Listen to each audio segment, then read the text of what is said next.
في ميريكان كما تتعرفوا فيها واحد الخليط ديال الاجناس، فيها واحد الخليط ديال الديانات، فيها واحد الخليط ديال المعتقدات، فيها واحد الخليط كبير ديال الافكار ديال الميولات.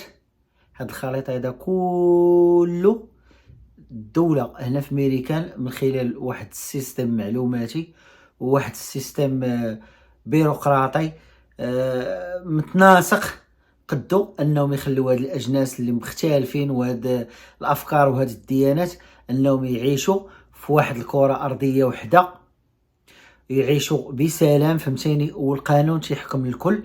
وخصوصا بالنسبه مثلا للجانب الديني، مثلا بالنسبه لنا حنايا كمسلمين كيفاش مثلا تنمارسوا الشعائر ديالي. انا مثلا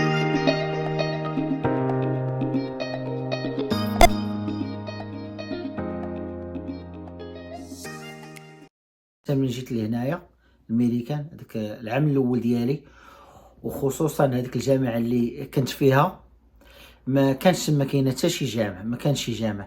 دونك شنو ملي مشينا طرحنا هذا المشكل هذا على الجامعه في لافاك، يعني ما كاينش هنا شي جامع، بغينا حنايا نتجمعوا مثلا نهار الجمعه، بغينا نصليو الجمعه. شنو تصور شنو داروا لنا؟ عطاونا هذاك الساروت ديال الكنيسه، الساروت ديال الكنيسه والله الا. وكان معنا واحد السيده، فهمتيني، واحد السيد متقي الله وتيفهم داك الشيء.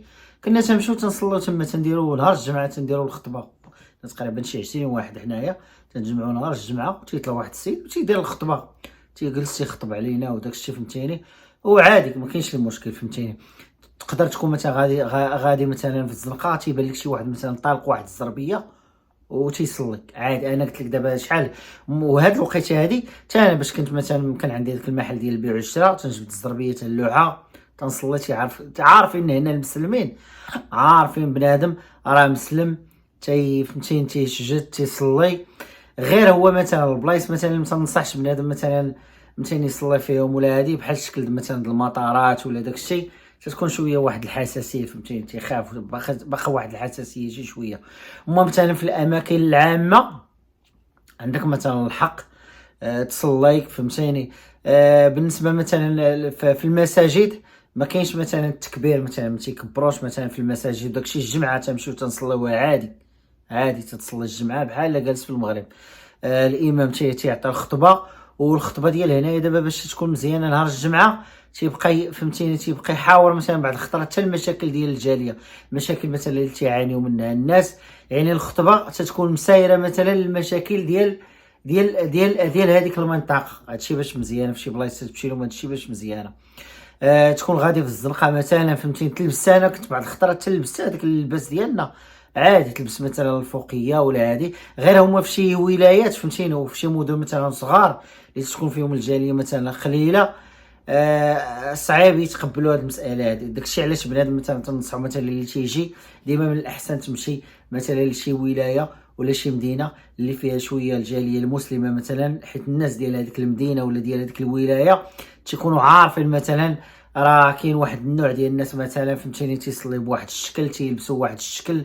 تيتقبلوا مثلا حتى المحجبات، فهمتيني، العيال اللي تيكونوا مثلا دايرين الحجاب تيتقبلوهم، تتجي عادي نورمال. تيمشيو مثلا للسطور، ما كاين لا اللي زعما لا اللي يتحرش بيك لا اللي هراسيك لا حتى شي حاجه. هادشي باش هنا امريكان مزيانه، معروفه بان عندك الحق تمارس الشعائر الدينيه ديالك اللي انت تنتمي لها. خصوصا مثلا بالنسبه لنا حنا المسلمين، حتى في المدارس فكرتيني هذه القضيه متى تعمر هذاك الفورميلات تقول لك مثلا الديانه ديال ولدك، تكتب لهم مثلا بان راه ولدي مسلم، وراه ما تياكلش مثلا البورك، ما تعطيوش مثلا البورك مثلا داك الحلوف، ما تعطيوش الحلوف وداك الشيء راه ما تياكلش ولدي. عندك الحق في هذه المساله هذه. وعند الحق مثلا ولدك ولا بنتك مثلا، فهمتيني، ماشي بحال شكل اوروبا البنيتات ولا مثلا تنشوفهم عندهم الحق مثلا يديروا الحجاب عادي. راه ما فهمتيني المعلمه راه ما تقدرش تقول لهم لا ما ديرش الحجاب وعلاش دير الحجاب، لا. عندهم هنا الوليدات مثلا وليدات كل هذه. ولكن هنا كاين بزاف تيديروا دوك المدارس الاسلاميه. غير هما المشكله ديال دوك المدارس الاسلاميه تيكونوا اكسبانسيف، غاليين بزاف. داكشي علاش الناس تضطر ماشي تضطر، هو السيستم ديال هنا القرايه مزيان. هذوك المدارس الاسلاميه غاليين اصاحبي، واحد الثمن عرفتي خيالي بزاف باش دي ولدك ولا بنتك مثلا تتقراي تما، كاينه واحد الثمن خيالي. فهمتيني. لذلك هنا الحريه الدينيه في ميريكان هنايا موجوده، فهمتيني، وما كاينش لا اللي يتعنصر عليك لا حتى شي حاجه، فهمتيني، حيت كاين القانون. تعيط للبوليس عندهم واحد القانون هنايا ديال فهمتيني، تاع تسب مثلا شي واحد على اساس العرق ولا على اساس الدين ديالو مثلا، تقدر دين حتى للمحكمه وتدعيه وتسويه. ونتمنى الاخوان يكون عجبكم الفيديو ديال اليوم، واللي ما مشتركش معنا في القناه اشترك باش يوصلوا الجديد. هيد لايك اند سبسكرايب باتن. كان معكم خوكم هشام. تشاو، تهلاو لي فراسكم، تنشوفكم في الحلقه المقبله. تيك كير ماي فريندز.